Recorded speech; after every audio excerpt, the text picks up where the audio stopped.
ពេលនេះថៃកំពុងតែភ័យខ្លួនហើយសម្ដេចតេជោហ៊ុនសែនលើកយក6ចំណុចធំដែលកម្ពុជាត្រូវធ្វើក្នុងករណីថៃមិនធ្វើការដោះស្រាយច្រកព្រំដែនឲ្យវិលមករកភាពប្រក្រតីវិញនាព្រឹកថ្ងៃទី13ខែមិថុនានេះសម្ដេចអគ្គមហាសេនាបតីតេជោហ៊ុនសែនប្រធានព្រឹទ្ធសភានៃកម្ពុជាបានលើកយក6ចំណុចធំដែលកម្ពុជាត្រូវធ្វើក្នុងករណីថៃមិនធ្វើការដោះស្រាយច្រកព្រំដែនឲ្យវិលមករកភាពប្រក្រតីវិញតាមរយៈបណ្ដាញសង្គមផ្លូវការសម្ដេចតេជោបានអះអាងថាបន្ទាប់ពីបានចេញសារមួយកាលពីយប់ថ្ងៃទី12ខែមិថុនាព្រឹកនេះខ្ញុំនិយាយក្នុងនាមប្រធានគណៈបកកាន់អំណាចទៅកាន់រាជរដ្ឋាភិបាលបន្ថែមទៀតក្នុងករណីភាគីថៃមិនព្រមបើកច្រកព្រំដែនដែលខ្លួនបិទជាឯកតោភាគីកម្ពុជាត្រូវធ្វើ 1. ប្រកាសឈប់ទិញទំនិញថៃមកប្រើក្នុងទីផ្សារកម្ពុជាគឺមានន័យថាឈប់ប្រើទំនិញថៃជំនួសដោយការប្រើប្រាស់ទំនិញក្នុងស្រុកនិងទំនិញមកពីប្រទេសផ្សេងៗក្រៅពីថៃ 2. ត្រៀមទិញទំនិញដែលភាគច្រើនជាកសិផលរបស់ប្រជាជនដែលធ្លាប់លក់ឲ្យថៃដោយខិតខំរកទីផ្សារជូនប្រជាជនទាំងក្នុងស្រុកនិងក្រៅស្រុក 3. បង្វែរអ្នកជំងឺដែលធ្លាប់ទៅព្យាបាលក្នុងប្រទេសថៃមករកមន្ទីរពេទ្យក្នុងស្រុកឬនៅប្រទេសផ្សេងវិញ 4. ត្រៀមទទួលយកនិងដោះស្រាយការងារជូនពលករដែលនឹងវិលត្រឡប់ពីប្រទេសថៃកម្ពុជាកំពុងខ្វះកម្លាំងពលកម្មទាំងក្នុងវិស័យឧស្សាហកម្មទាំងក្នុងវិស័យកសិកម្មនិងសំណង់រាប់សិបម៉ឺនកន្លែងបងប្អូនពលករអាចចាក់ចេញមកកម្ពុជាមុនថ្ងៃបណ្តេញចេញដែលពេលនេះកំពុងទទួលការមើលងាយនិងប្រមាថយ៉ាងធ្ងន់ធ្ងរនៅតំបន់មួយចំនួនកន្លែងនេះខ្ញុំចង់សង្កត់ធ្ងន់បន្តិចខ្ញុំគាំទ្រយ៉ាងពេញទំហឹងនៅប្រសាសន៍សម្ដេចតេជោហ៊ុនសែនដែលគាត់បានយកចិត្តទុកដាក់ជាមួយនឹងប្រជាពលរដ្ឋរបស់លោកខ្លាំងណាស់ 5. កងកម្លាំងប្រដាប់អាវុធគ្រប់ប្រភេទត្រូវត្រៀម24ម៉ោង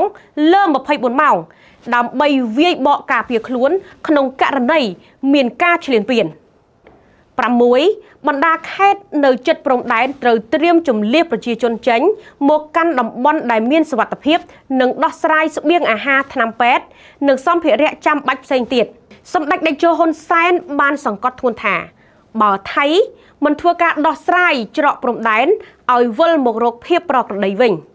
យើងគ្មានជំរើសអ្វីក្រៅពីធ្វើការទាំងនេះទេក្នុងន័យនេះសម្ដេចតេជោហ៊ុនសែនបានបញ្ជាក់ជាថ្មីដែរថាខ្ញុំសូមអំពាវនាវបងប្អូនជនរួមជាតិសូមកុំធ្វើអំពើជ្រុលនិយមដូចជាបាតកម្មនៅមុខស្ថានទូតថៃក្រុមហ៊ុនថៃនិងជនជាតិថៃនៅកម្ពុជានិងសូមកុំស្អប់ខ្ពើមប្រកាន់ពូជសាសន៍ចំពោះជនជាតិថៃដែលភាគច្រើនលើសលប់គឺជាមនុស្សល្អមានតែក្រុមជ្រុលនិយមនិងយោធាមួយចំនួនប៉ុណ្ណោះដែលបង្ករឿងជាមួយកម្ពុជាព្រោះជាទម្លាប់រាជរដ្ឋាភិបាលថៃមិនអាចគ្រប់គ្រងកងទ័ពបានដោយប្រទេសយើងនោះទេកន្លែងនេះដែលសម្ដេចសង្កត់ធ្ងន់ហើយក៏ចង់បញ្ជាក់ទៅឲ្យថៃបានដឹងថា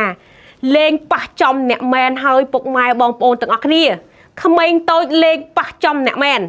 ចុះគ្រាន់តែថាលេងប៉ះចំចាស់ស្នាដៃចាស់នោះយុទ្ធសាស្ត្ររបស់ចាស់នេះពុកម៉ែបងប្អូនទាំងអស់គ្នាតាមដានទាំងអស់គ្នាហើយខ្ញុំគាំទ្រទាំងស្រុងនៅប្រសាសន៍របស់សម្ដេចតេជោហ៊ុនសែនដែលជាប្រធានគណៈបកកាន់អំណាចនាងខ្ញុំសូមប្រកាសគាំទ្រទាំងស្រុងសរុបមកវិញពុកម៉ែបងប្អូនទាំងអស់គ្នាទោះជាបែបនេះក្តីក្រោមយុទ្ធសាស្ត្រនយោបាយចាស់វស្សានៃការដឹកនាំដ៏ឆ្លៀសវៃរបស់សម្ដេចតេជោហ៊ុនសែននិងបន្តវេនចាដឹកនាំដោយសម្ដេចមហាបវរធិបតីហ៊ុនម៉ាណែតនាយករដ្ឋមន្ត្រីនៃកម្ពុជាយើងអាចយល់បានថាថ្នាក់ដឹកនាំកម្ពុជាប្រតិកម្មដោយសន្តិវិធីនិងតែងតែរក្សានៅសន្តិភាពស្ថិរភាពនិងសហប្រតិបត្តិការល្អជាមួយបណ្ដាប្រទេសជិតខាងប៉ុន្តែបើគេបំពានប្រមាថកម្ពុជាក៏មិននៅស្ងៀមដែរដាច់ខាតការពារបូរណភាពទឹកដីកម្ពុជាឲ្យខាងតែបានមិនឲ្យបរទេសណា